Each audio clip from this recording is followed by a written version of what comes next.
Un dron armado ha aparecido en el aeropuerto de Leipzig, en Alemania, dentro del perímetro de seguridad, cerca de aviones de carga ucranianos.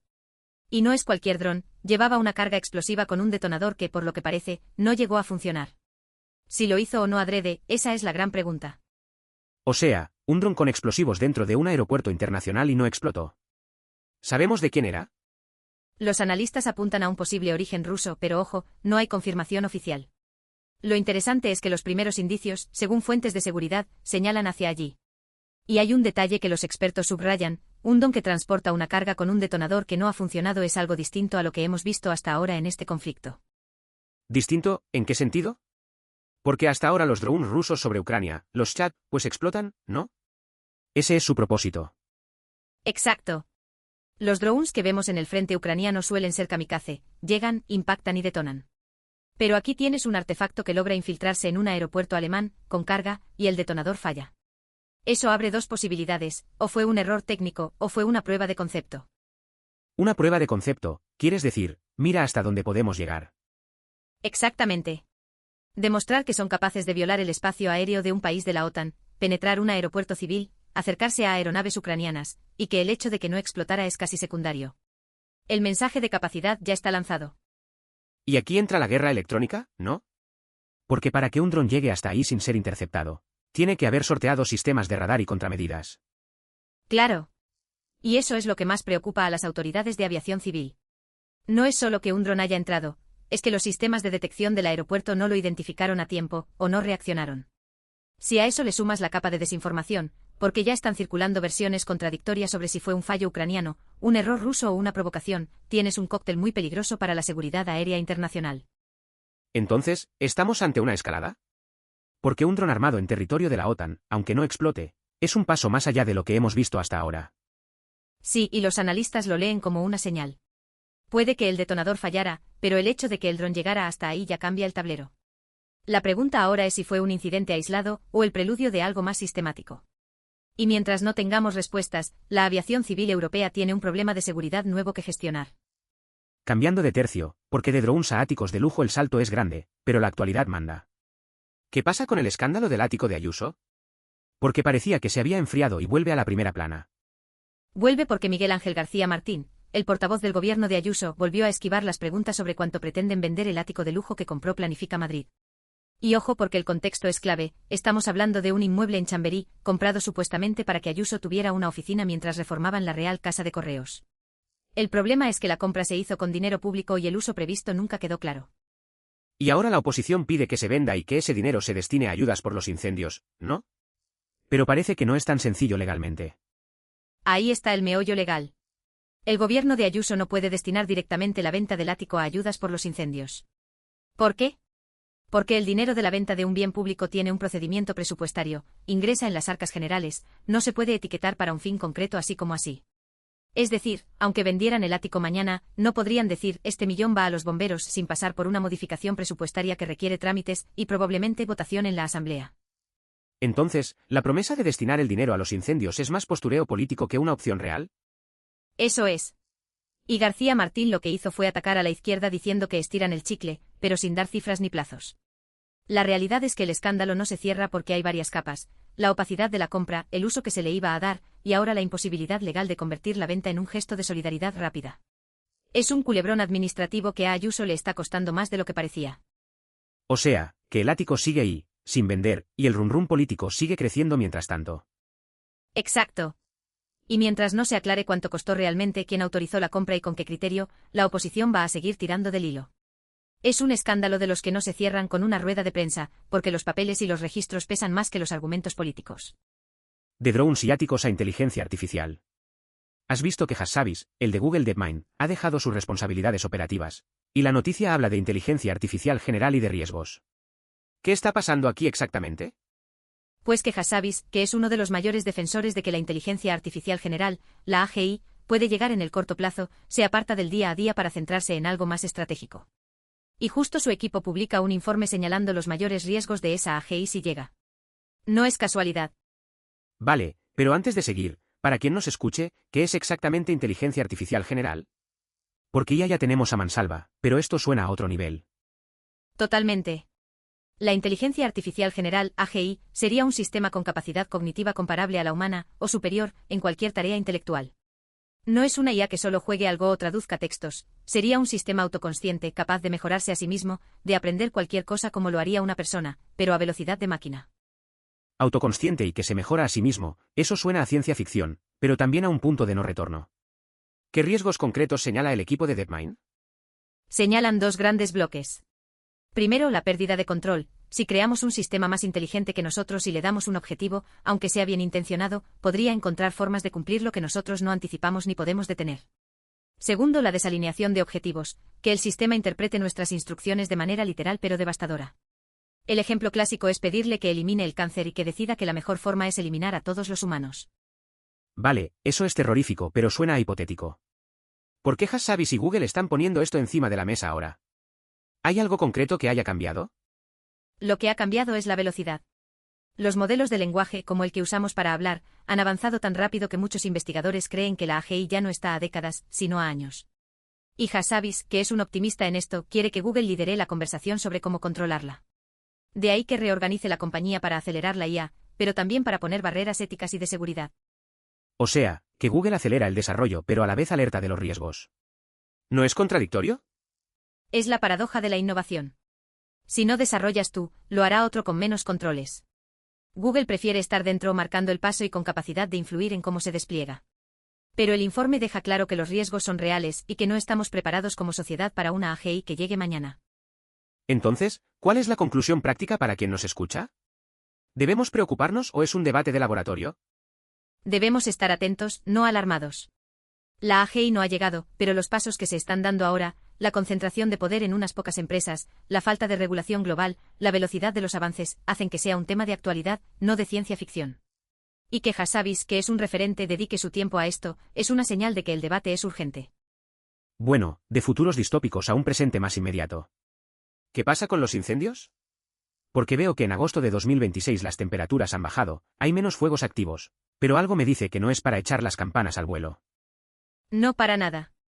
Esa es la clave, ha sido una tregua térmica la primera semana de agosto con una caída generalizada de las máximas, y eso ha ayudado a los equipos de extinción a reducir el número de fuegos activos. Pero la AEMET ya alerta de que el riesgo de incendios sigue siendo muy elevado en amplias zonas del país y que va a aumentar en los próximos días. Entonces, la sensación de que el peligro ha pasado es falsa. ¿Qué zonas son las más castigadas hasta ahora? Las comunidades del noroeste y el interior peninsular concentran la mayor superficie quemada, pero lo preocupante es que el mapa de riesgo vuelve a teñirse de rojo justo cuando la gente baja la guardia. Esa falsa seguridad es precisamente lo que más temen los servicios de emergencia, bajar la intensidad de los medios porque las llamas remiten, y que una nueva ola de calor lo vuelva a disparar todo. Y pasamos a un choque institucional de primera línea. En Andalucía, Juanma Moreno ha cedido a Vox el servicio de valoración de víctimas de violencia de género. El mismo servicio que Vox pedía depurar por su supuesto sesgo ideológico. Y el gobierno central ha reaccionado pidiendo una reunión urgente y exigiéndole que rectifique. Un momento, que esto tiene miga. ¿Qué es exactamente ese servicio de valoración de víctimas? Porque suena a algo técnico, pero si Vox lo quiere depurar, es que tiene peso político. Es el servicio que evalúa el riesgo de las víctimas, el que determina qué nivel de protección necesita cada mujer cuando denuncia. Hablamos de los informes que alimentan el sistema Biogen, que es la herramienta que decide si una víctima tiene protección policial 24 horas, si el agresor lleva pulsera de seguimiento, etc. Poner ese servicio en manos de un partido que ha cuestionado la violencia de género como problema estructural es, cuando menos, alarmante. Y ahora mismo, con el asesinato de la Guardia Civil en Llanes, esto cobra una dimensión muy concreta. Porque allí el agresor era también agente, estaba en Biogen, y aún así consiguió el arma y la mató. El presidente del TSJ dice que no hubo fallo en el sistema, pero, ¿de verdad podemos decir que el sistema funciona cuando una mujer registrada en Biogen es asesinada dentro de un cuartel? Esa es la pregunta del millón. El TSJA lo que dice es que no le consta un fallo concreto en los protocolos, que el agresor sustrajo el arma de la taquilla de un compañero rompiendo el armero, y que había recibido la notificación de expulsión del cuerpo. Pero una cosa es que los procedimientos se cumplieran sobre el papel y otra muy distinta es que el sistema, en su conjunto, protegiera a la víctima. Porque si un guardia civil condenado por malos tratos sigue teniendo acceso a un cuartel y a un arma, hay un problema estructural. Claro, y ahí es donde la decisión de Moreno cobra relevancia. Porque si cedes a Vox el servicio que evalúa el riesgo, el mensaje que mandas es que la protección de las víctimas es negociable políticamente. El gobierno central le pide rectificar y reunión urgente, pero Moreno ¿qué dice? Moreno no aclara si acepta la reunión. Lo que hace es defender su gestión y pedir lealtad institucional al gobierno central. Es decir, desvía el foco, en lugar de explicar por qué cede a Vox un servicio clave, reclama que no le critiquen. La ministra de Igualdad le ha escrito una carta diciéndole que esta decisión transmite falta de compromiso a las víctimas. Y la realidad es que con un asesinato machista cada pocos días, cualquier paso atrás en la protección se paga con vidas.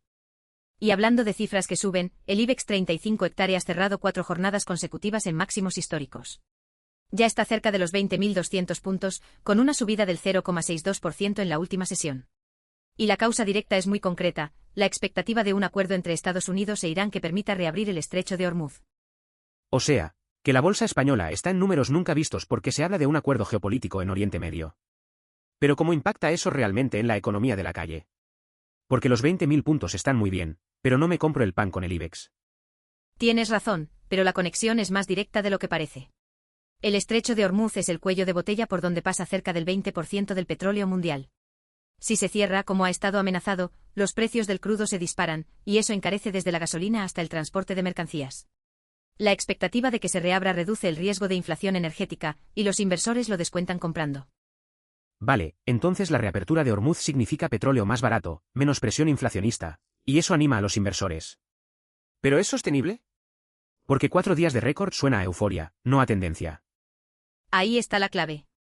El hecho de que el IBEX consolide los 20.000 puntos, que no solo los toque y se caiga, sugiere que no es un pico especulativo, sino un cambio de nivel. Si el acuerdo con Irán se confirma, el rally podría tener recorrido. Si se frustra, volveremos a ver volatilidad.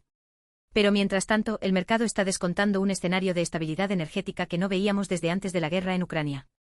Y de la bolsa a algo que parece más ligero, pero que tiene bastante fondo. Los Jonas Brothers, el grupo musical, estuvieron este verano en un municipio costero de Valencia y lo contaron en su podcast. Y su descripción es para escucharla, dijeron que todos eran holandeses, que fue como un capítulo de Black Mirror, que te sacaba de la experiencia de estar en España. Querían comer paella y se encontraron con una burbuja turística. Los Jonas Brothers de turistas en un pueblo de la costa valenciana y sintiéndose en un episodio de Black Mirror. O sea, que fueron a buscar paella y se encontraron con un enclave neerlandés. ¿Pero eso es una anécdota curiosa o hay algo más detrás? Hay mucho más. Esa anécdota es un síntoma de un modelo económico que en Alicante, y en buena parte del litoral mediterráneo, se ha vuelto estructural. Dependencia casi total del turismo extranjero con poca diversificación. El dato que lo ilustra, en muchos municipios de la costa alicantina, los turistas internacionales, británicos, holandeses, alemanes, ya superan con creces a los nacionales y la economía local se ha especializado en servirles a ellos. Vale, pero el turismo extranjero también deja dinero, ¿no? Hoteles llenos, restaurantes a tope, ¿cuál es el problema? El problema es la vulnerabilidad. Si mañana cambia el tipo de cambio, si hay una recesión en Alemania o Países Bajos, si una crisis geopolítica desvía los flujos turísticos, la economía local se resiente de golpe. Además, el empleo que genera este modelo suele ser estacional, precario, de baja cualificación. No es lo mismo tener un tejido industrial diversificado que una economía que vive de alquilar apartamentos y servir mesas 6 meses al año. Entonces, la experiencia de los Jonas Brothers no es un caso aislado. Es un reflejo de que el turismo ha colonizado ciertos municipios hasta el punto de que el visitante extranjero ya no es un complemento, sino el centro del modelo. Exacto. Y el riesgo no es solo económico. También hay una pérdida de identidad, de autenticidad. Cuando un pueblo de la costa valenciana se llena de turistas holandeses hasta el punto de que los propios Jonas Brothers se sienten fuera de lugar, algo está pasando. El modelo es débil porque depende de un solo factor, que sigan viniendo. Y si algo nos ha enseñado la pandemia, es que ningún flujo turístico es eterno. O sea, que no se trata de demonizar al turista, sino de preguntarse si la economía alicantina necesita un plan B para cuando el turismo de sol y playa no sea suficiente. Claro. Y ese es el debate que no termina de cuajar. Porque mientras los ingresos turísticos sean buenos, hay poca urgencia por diversificar. Pero cuando llega una crisis, el tejido productivo no tiene alternativa. La anécdota de los Jonas Brothers es solo la punta del iceberg de una conversación que Alicante, y el resto de la costa mediterránea, tiene pendiente. Y cerramos con algo que merece la pena tener en cuenta si te gusta mirar al cielo. El 12 de agosto hay un eclipse solar total, y no es uno cualquiera, va a ser visible desde puntos de España. Pero ojo porque si quieres fotografiarlo o simplemente verlo, los filtros homologados no son un capricho, son obligatorios. Sí, porque mirar al sol directamente, bueno, eso ya sabemos que quema la retina. ¿Pero también peligra la cámara? Porque pensaba hacer unas fotos con el móvil. Peligra la cámara y peligran tus ojos si miras por el visor sin protección. La fotógrafa Jessica Rojas lo deja claro: sin un filtro homologado, del tipo que cumple la norma ISO 12312-A2, el sensor de la cámara se fríe en segundos, y tú te quedas sin retina y sin foto. No vale con gafas de sol, ni con un cristal ahumado, ni con un disco de CD. Tiene que ser filtro certificado para observación solar. Vale, filtro obligatorio. Y luego dices que hay 5 escapadas de ida y vuelta con vistas privilegiadas. ¿Dónde hay que ir para verlo bien?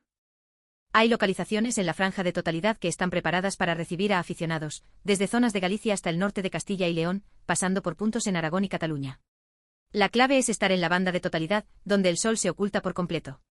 Si te quedas fuera, verás un eclipse parcial, que también mola, pero no es lo mismo. Los ayuntamientos de esas zonas ya han organizado puntos de observación con telescopios y filtros, así que si tienes coche, es una excusa perfecta para una escapada express. ¿Y para el que no pueda moverse de casa, qué recomiendas? Porque supongo que hay formas de seguirlo sin cargarse los ojos. La más sencilla: proyector estenopeico. Una caja de zapatos, un papel de aluminio con un agujerito, y proyectas la imagen del sol en una pared blanca.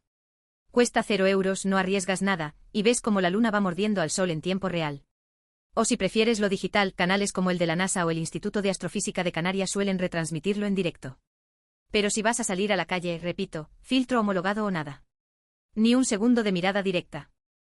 Pues apuntado queda: filtro certificado, escapada a la banda de totalidad si se puede, o caja de zapatos en casa.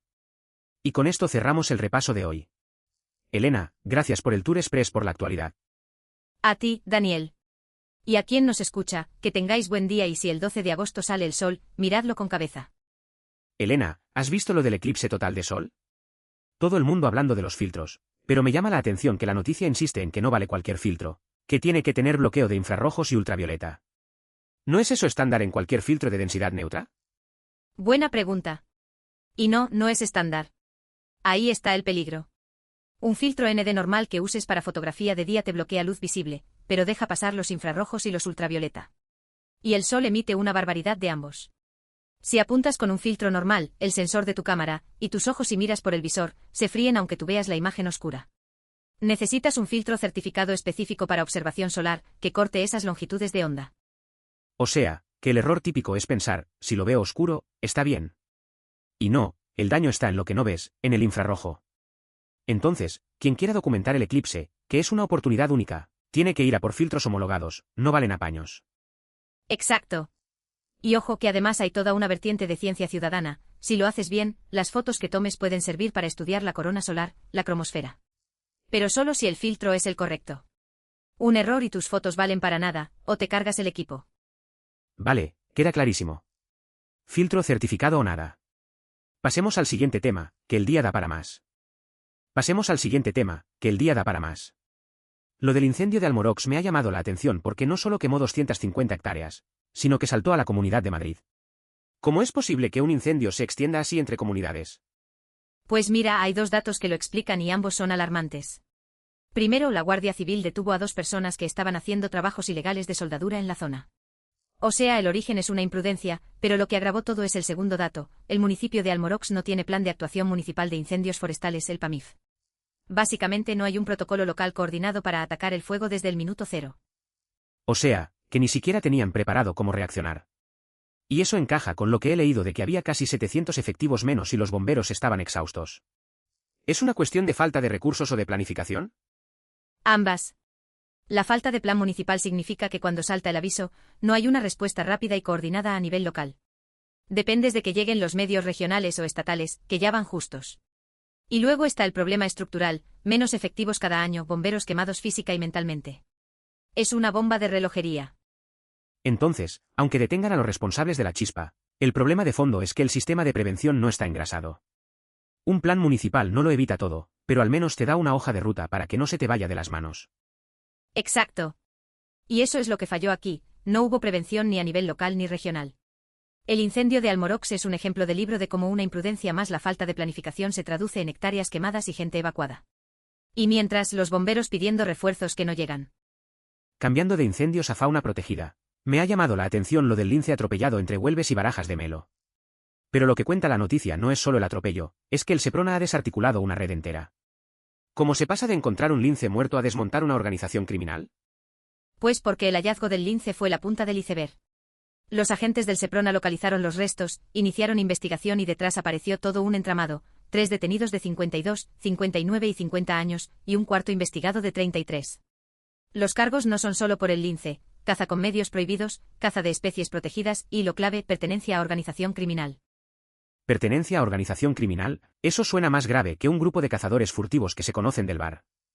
¿Estamos hablando de una red estructurada, con reparto de roles, o de gente que se juntaba para cazar ilegalmente? Buena distinción. Aquí la imputación por organización criminal no es casual, implica que había una estructura, con jerarquía, planificación y reparto de beneficios. Además hay 2 personas jurídicas, empresas presuntamente implicadas. Eso eleva el caso a delincuencia organizada ambiental, no es caza oportunista. Y el lince ibérico sigue siendo una de las especies más protegidas de la península, así que la gravedad es máxima. Y de fauna protegida pasamos a otro tipo de memoria que también hay que proteger. Me refiero a la placa de las 13 rosas en Albacete. El PSOE exige al alcalde que la reparen o la repongan entera. ¿Qué ha pasado esta vez? Pues que la placa ha vuelto a aparecer dañada, y no es la primera vez. El Grupo Municipal Socialista ha registrado una solicitud formal pidiendo la reparación o, si no es posible, la reposición total del símbolo. El destinatario es Manuel Serrano, el alcalde de Albacete. Recuerdo que las 13 rosas eran aquellas 13 jóvenes, 13 mujeres, fusiladas por la dictadura franquista el 5 de agosto de 1939 en Madrid. Una historia muy dura. Pero, ¿por qué crees que esta placa en concreto sufre daños de forma recurrente? Porque es un símbolo, Daniel. Y los símbolos de la memoria histórica siguen siendo campo de batalla política 87 años después. Que una placa aparezca repetidamente dañada no es un acto vandálico cualquiera, es la materialización de una disputa que sigue abierta sobre cómo recordamos ese pasado. De fondo, lo que está en juego es si esas 13 mujeres merecen o no un homenaje público. O sea, el daño físico a la placa es el síntoma de algo más profundo, que la memoria histórica no está cerrada ni mucho menos. Exacto. Y la exigencia de reposición total indica que el deterioro es grave. No es un arañazo, es que el símbolo ha quedado inservible. Veremos si el ayuntamiento actúa o si la placa sigue siendo un frente abierto. Hablando de símbolos y disputas políticas, el caso de Alcalá de Henares me parece de otra dimensión. La alcaldesa Judith Piquet está a un paso del banquillo por filtrar una nota policial. ¿Qué ha pasado exactamente? El juzgado ha dictado un auto que la coloca al borde del juicio oral. Se la acusa de filtrar un documento policial interno que luego el número 2 de Ayuso, Alfonso Serrano, difundió en X. El contenido era una supuesta nota sobre migrantes de un centro de acogida de la localidad, acusándolos de cometer agresiones sexuales. O sea, que usaron un documento policial no público para alimentar un discurso que criminaliza a un colectivo entero. ¿La filtración habría salido del despacho de la alcaldesa? Eso es lo que sostiene la investigación. Que la nota salió del entorno de la alcaldesa y llegó a Serrano, que la difundió sin matices ni contexto, directamente para alimentar la narrativa de que los migrantes son una amenaza. Y ahora la justicia considera que hay indicios suficientes para sentar a Piquet en el banquillo. ¿Hay precedentes de algo así? Quiero decir, filtraciones policiales con fines políticos ha habido siempre, pero, ¿una alcaldesa implicada directamente? Ahí está lo inédito del caso. No es un cargo menor filtrando un dato menor. Es una alcaldesa de una ciudad importante del Partido Popular, acusada de usar información sensible para estigmatizar a un colectivo. Y el destinatario final de esa filtración es nada menos que el secretario general del PP de Madrid. La altura de los cargos implicados y el uso explícito contra inmigrantes no tiene precedentes. Y todo para criminalizar, no para informar. El documento se usó como arma política, no como transparencia. Si finalmente hay juicio, sentará un precedente sobre hasta dónde puede llegar el uso partidista de información policial. Exacto. Y la pregunta de fondo es si la filtración fue una decisión personal o una práctica sistémica. El auto judicial apunta a que había intencionalidad política clara. Veremos cómo evoluciona la instrucción, pero el simple hecho de que una alcaldesa esté a un paso del banquillo por esto ya es un aviso. Otro caso que mezcla política y conflictos de intereses. El ayuntamiento de Ripoll ha contratado a la hija de la alcaldesa Silvia Orriols como policía local y la oficina antifraude ya investiga. ¿Cómo se llega a una situación así? Pues mira, los hechos concretos son estos. Se convocó un proceso extraordinario, la hija de Orriols obtuvo la mejor nota y fue seleccionada. La alcaldesa asegura que no influyó, que fue un proceso reglado. Pero alguien presentó una denuncia, la OAC la ha admitido a trámite y ahora estamos en fase de instrucción. Vale, proceso reglado, mejores notas, todo legal sobre el papel. Pero el problema es el conflicto de intereses, ¿no? Aunque no hubiera instrucciones directas, el simple hecho de que la máxima autoridad del ayuntamiento sea la madre de la candidata seleccionada ya pone en duda la imparcialidad del proceso. Esa es exactamente la cuestión. La OAC no tiene que demostrar que Oriols llamó por teléfono para decir, contrata a mi hija, tiene que evaluar si el proceso extraordinario se diseñó y ejecutó de manera que garantizara la objetividad. La instrucción determinará si hubo influencia real o si todo fue correcto. Pero solo el hecho de que la denuncia haya sido admitida ya indica que hay indicios que merecen ser investigados. Cambiando de tercio, me ha llamado la atención lo del antivirus. Un turista que estaba en Galicia ha dado positivo, pero la prueba se la hicieron en Francia porque llegó con síntomas leves. ¿Cómo es posible que un virus así se detecte en otro país? Pues porque el cuadro era tan leve que cuando estuvo en España ni siquiera se identificó. El turista viajó desde Francia con síntomas respiratorios muy suaves, como un catarro, y fue al llegar a Francia donde los servicios médicos hicieron la prueba y dieron el positivo. Ahora está aislado en Galicia, pero el caso ya es oficial. O sea, que si no hubiera viajado de vuelta, igual el caso ni se habría diagnosticado. Eso es preocupante para la vigilancia epidemiológica. Exactamente. Y el Ministerio de Sanidad lo ha subrayado, la salud pública no tiene fronteras. Un virus no entiende de comunidades autónomas ni de países. El caso del antivirus es leve, pero la lección es que necesitamos coordinación transfronteriza. Si este hubiera sido un patógeno más agresivo, el retraso en la detección podría haber sido crítico. Y hablando de fronteras que se saltan, no puedo dejar de pensar en lo de Ceuta. Porque mientras un virus cruza sin papeles, también hay personas que intentan cruzar. He visto que se está organizando un nuevo intento de entrada masiva para el 15 de agosto, todo por redes sociales y WhatsApp. Sí, la noticia es muy clara, después de la entrada masiva de hace unos días, donde miles de personas cruzaron desde Marruecos, algunos por el espigón del Tarajal, otros saltando la valla, ahora se están difundiendo mensajes en grupos de WhatsApp, Facebook e Instagram para organizar un nuevo cruce el 15 de agosto. Y además circulan rumores y bulos sobre supuestas rutas seguras. Lo curioso es que en esa misma noticia contaban que muchos de los que entraron antes ya han sido devueltos a Marruecos. Aún así, la gente sigue intentándolo. ¿Qué te dice eso? Que las motivaciones son tan fuertes que el riesgo de ser devuelto no disuade. La desesperación o la necesidad de llegar a Europa pesa más que la probabilidad de fracaso. Y las redes sociales actúan como megáfono, organizan, difunden información, verdadera o falsa, y crean un efecto llamada difícil de controlar. Entonces, entre el antivirus y Ceuta, la conclusión es que las fronteras administrativas son una ficción. Los virus y las personas las cruzan, cada uno a su manera, y los sistemas de salud y de control fronterizo tienen que adaptarse a esa realidad.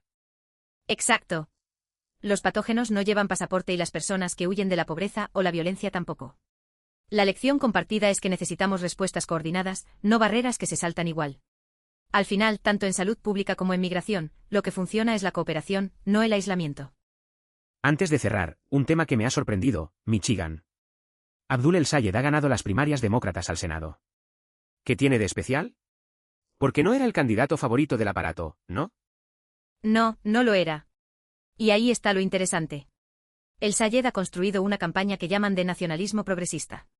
Suena contradictorio, pero la idea es clara, no renunciar al discurso de identidad ni a conectar con el orgullo local, pero desde una agenda progresista. Y ha ganado. ¿Y eso de que usó la ventaja financiera republicana en su contra? Porque los republicanos suelen tener más dinero en las campañas, sobre todo en Michigan. Exacto. Y él lo giró a su favor. En lugar de quejarse de que los republicanos tenían más fondos, El-Sayed usó ese desequilibrio como movilizador. El dinero de los lobbies y de los super PACs republicanos está intentando comprar este escaño, y nosotros estamos construyendo desde la gente. Convirtió la debilidad financiera en un argumento de autenticidad. O sea, que donde otros ven una desventaja, menos presupuesto, menos anuncios, él vio un relato. Nosotros somos el poder popular, ellos son el poder del dinero. Y eso conectó. Conectó lo suficiente para ganar las primarias. Y el modelo es relevante porque demuestra que un demócrata puede competir sin rehuir el discurso de identidad ni abrazar el centro moderado. Forjó un mensaje que suena local, que habla de la clase trabajadora de Michigan, pero con valores progresistas. Es un experimento político en marcha. Entonces, la clave es que no hay que elegir entre ser progresista o hablarle a la gente de a pie. Se puede hacer ambas. Y eso, aplicado a otros contextos, podría cambiar el paradigma. Exacto. Y con eso nos quedamos. El cambio de paradigma no siempre viene de grandes anuncios, a veces viene de una campaña en Michigan que supo leer el momento. La política, como los virus y las fronteras, se mueve más rápido que las etiquetas. Y adaptarse a esa realidad, sea en salud, migración o identidad, es el reto de fondo. Lo demás son detalles.